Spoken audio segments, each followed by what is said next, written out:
चीज़ हमारी ये जो सब्जेक्ट रहता है उसके जस्ट बाद जो है दोस्तों हमको नॉट लगाना है। तो यहाँ पे जो है इज शीला, उसके बाद में इसके जस्ट बाद दूसरे वाले के जस्ट बाद हमको नॉट लगाना है।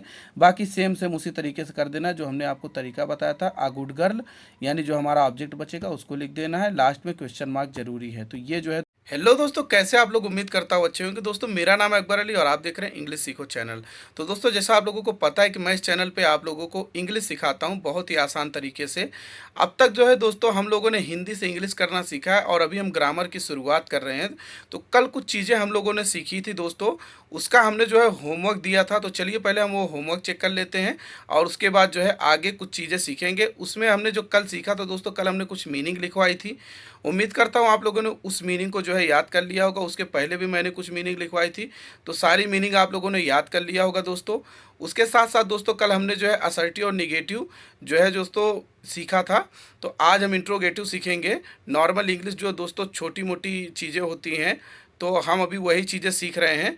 उसके बाद जो है दोस्तों हम टेंस और बहुत सारी चीज़ें जो है मॉडल्स और बहुत सारी चीज़ें हम जो है सीखेंगे। तो चलिए जो है दोस्तों आप लोग का पहले होमवर्क चेक करते हैं और उसके बाद आगे सिखाते हैं।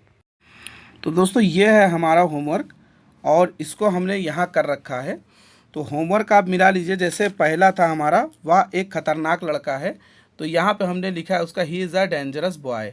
ठीक है, हमने मीनिंग यहाँ लिख रखी है।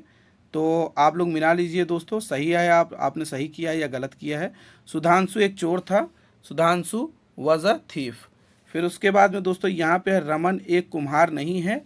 Raman is not a potter. फिर उसके बाद राधिका एक चुड़ैल नहीं थी। Radhika was not an of Radhika was not a witch. फिर उसके बाद मोहित एक अधिकारी नहीं है। Mohit is not an officer. तुम एक अध्यापक हो। You are a teacher. तो यह हो गया दोस्तों हमारा होमवर्क, आप लोग मिला लीजिए। उसके बाद में दोस्तों आज हम सीखेंगे इंट्रोगेटिव। तो इंट्रोगेटिव जो है दोस्तों हम आज सीखेंगे। तो दोस्तों आप लोगों को पता है मैं एक हाथ में मोबाइल रहता है और दूसरे हाथ से जो है दोस्तों मैं लिख नहीं पा रहा हूँ। तो चलिए हम यहाँ लिख लेते हैं, उसके बाद आपको समझाते हैं। तो दोस्तों देख सकते हैं यहाँ हम आपको समझाने के लिए जो है दो सेंटेंस लिख रखे हैं, यानी दो वाक्य लिख रखे हैं। तो आप देख सकते हैं एक में जो है प्रश्नवाचक शब्द पहले आ रहा है और दूसरे में जो है बीच में आ रहा है। तो आपको ध्यान रखना है कि जब भी प्रश्नवाचक शब्द यानी क्या हमारा अगर पहले आता है, तो जब भी देखिएगा हमेशा जो है पहले क्या ही आता है। यानी प्रश्नवाचक शब्द में अगर कभी प्रश्नवाचक शब्द आता है तो क्या पहले आता है अगर, तो हम क्या करते हैं दोस्तों, सबसे पहले जो है हम हेल्पिंग वर्ब लिखते हैं, यानी सबसे लास्ट वाला जो है सबसे पहले लिख देते हैं। और बाकी की चीज़ें जो आपको पता है जैसे करते हैं हम वो सेम वैसे ही करते हैं। जैसे यहाँ पे हमने लिखा is he a dangerous boy, यानी जैसे हम लिख रहे थे ही इज़ अ डेंजरस बॉय, तो बस इज़ को हम सबसे पहले लिख देंगे और बाकी की चीज़ें सेम रखेंगे। लास्ट में जो है दोस्तों ये क्वेश्चन मार्क लगाना बहुत ज़रूरी है। इसी से पता चलता है कि जो है ये हमारा क्वेश्चन वाला सेंटेंस था। तो ये जो है दोस्तों ये पहला हो गया। दूसरा यहाँ पे जो है देख सकते हैं दोस्तों, सुधांशु एक चोर क्यों था, यहाँ पे जो है बीच में आया है दोस्तों। तो जब भी हमारा प्रश्नवाचक शब्द बीच में आता है तो हम उसको सबसे पहले लिखते हैं। तो यहाँ पे क्यों है, क्यों की अंग्रेजी होती है दोस्तों वाई। फिर उसके बाद में जो है दोस्तों सेम तरीका जो हमने ऊपर इस्तेमाल किया था, फिर उसके बाद सेम तरीका लिखेंगे। तो सबसे पहले हमने लिखा वाई, उसके बाद में जो है दोस्तों हमने बताया था आप लोगों को हेल्पिंग वर्ब यानी सबसे लास्ट वाला लिखना है, तो वॉज। फिर सुधांशु आ थीफ। और प्रश्नवाचक शब्द जो है, ये प्रश्नवाचक चिन्ह जो है दोस्तों यानी क्वेश्चन मार्क आपको भूलना नहीं है, ये सबसे ज़रूरी है, ये आपको लगाना है। तो चलिए दोस्तों ये आपने समझ लिया। एक जो है दोस्तों इंट्रोगेटिव निगेटिव समझ लेते हैं और उसके बाद आप लोगों को होमवर्क देते हैं ताकि आप जो है इसको प्रैक्टिस करके समझ सके कि आपने सही से समझा है या नहीं। जब आप जो है दोस्तों, मैं होमवर्क इसलिए देता हूँ ताकि आप लोग जब तक होमवर्क करते रहेंगे तो आपको समझ में आया या नहीं समझ में आया आपको मालूम पड़ेगा। अगर आपको नहीं समझ में आ रहा है दोस्तों तो आप जो है किसी से मत पूछिएगा, आप जो है हमारे कमेंट बॉक्स में कमेंट करिएगा, हम आपको फिर से समझा देंगे। तो चलिए दोस्तों हम आगे समझते हैं।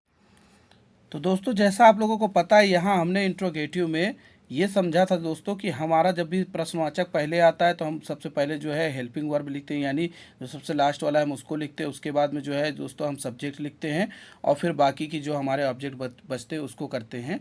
तो आपको ये हमने बताया था कि सबसे पहले लास्ट वाला कर देते हैं और बाकी जो तरीका हमने आपको शुरू में समझाया था उसको सेम सेम लिख के लास्ट में क्वेश्चन मार्क लगाते हैं। सेम तरीका यहाँ भी रहेगा दोस्तों। हमने ये प्रश्नवाचक था और ये प्रश्नवाचक नकारात्मक, यानी इसमें नहीं नहीं आएगा। इसकी पहचान ये होती है कि इसमें नहीं नहीं जरूर आएगा। तो जैसे यहाँ पे आप देखिए, क्या शीला एक अच्छी लड़की नहीं है, तो इस तरीके से आ रहा है। तो सेम तरीका दोस्तों जैसे हम वहाँ पे किए थे, सेम वैसे ही करेंगे। सबसे पहले लास्ट वाले को लिख देंगे, इज लिखा हमने, फिर शीला लिखा हमने। आपको ये याद रखना है कि नहीं जो है, जस्ट जो हमारा नाम आएगा या जो चीज़ हमारी ये जो सब्जेक्ट रहता है उसके जस्ट बाद जो है दोस्तों हमको नॉट लगाना है। तो यहाँ पे जो है इज शीला, उसके बाद में इसके जस्ट बाद दूसरे वाले के जस्ट बाद हमको नॉट लगाना है। बाकी सेम सेम उसी तरीके से कर देना जो हमने आपको तरीका बताया था। आ गुड गर्ल, यानी जो हमारा ऑब्जेक्ट बचेगा उसको लिख देना है। लास्ट में क्वेश्चन मार्क जरूरी है, तो ये जो है दोस्तों नहीं भूलना है। दूसरा देख लेते हैं दोस्तों, रोहन एक पागल क्यों नहीं था। तो हमने आपको समझाया है कि जब भी बीच में हमारा प्रश्नवाचक शब्द आता है तो उसको हम सबसे पहले लिखते हैं। तो हमने सबसे पहले इसको लिख लिया, उसके बाद में दोस्तों सबसे लास्ट वाला लिखेंगे, इसको लिख लिया, फिर रोहन को लिखेंगे।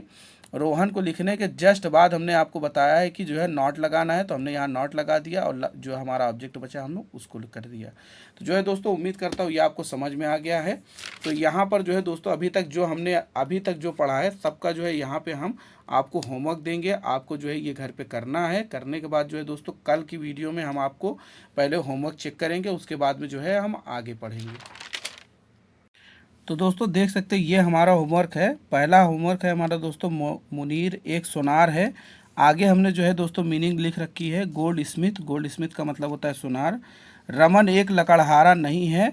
तो ये यहाँ पे जो है बाकी ये चीज़ें आपको पता है। लकड़हारा की अंग्रेजी होती है दोस्तों वुड कटर। उसके बाद में दोस्तों मैं एक अमेरिकी अध्यापक नहीं हूँ। तो अध्यापक की अंग्रेजी आपको पता है, टीचर को जो है हिंदी में अध्यापक बोलते हैं। और अमेरिकी का जो है दोस्तों आप अमेरिकन कर लीजिएगा, तो वो जो है इंग्लिश में जब आप अमेरिकन कर लेंगे तो ये हिंदी में अमेरिकी हो जाएगा। मैं एक अमेरिकी अध्यापक नहीं हूँ। क्या सुधा एक खिलाड़ी है। तो खिलाड़ी की अंग्रेजी होती है दोस्तों प्लेयर। मदन एक जादूगर क्यों था। मैजिशियन का मतलब होता है दोस्तों जादूगर। तुम एक चालाक क्यों नहीं थे। क्लेवर का मतलब होता है चालाक। सेंस के हिसाब से जो है दोस्तों कभी कभी जो है हम क्लेवर की जगह इंटेलिजेंट भी लिख देते हैं, यानी अगर हम अच्छे उसमें अगर कह रहे हैं। यानी चालाक जो है दोस्तों आपको पता है कि चालाकी जो है दो तरीके की होती है। एक अच्छी चालाकी होती है, यानी जैसे कोई पढ़ने में तेज होता है तो उसको भी लोग बोलते हैं कि मेरा बच्चा पढ़ने में बहुत चालाक है। तो जब इस तरीके का होगा वहाँ आप क्लेवर नहीं, आप इंटेलिजेंट लिखेंगे। लेकिन यहाँ पे जो है दोस्तों मैंने आपको बताया कि चालाक की जो सही अंग्रेजी होती है वो होती है क्लेवर। सेंस के हिसाब से जो है कभी इंटेलिजेंट भी हो जाता है। मधु एक सुंदर लड़की नहीं थी। तो सुंदर का आपको पता है दोस्तों, तो ये आपका जो है पूरा हमने जो जो मीनिंग आपको नहीं पता हमने मीनिंग लिख दिया और आपका जो है ये होमवर्क हो गया। तो दोस्तों मिलते हैं आप लोगों से कल नेक्स्ट वीडियो में, तब तक के लिए शुक्रिया।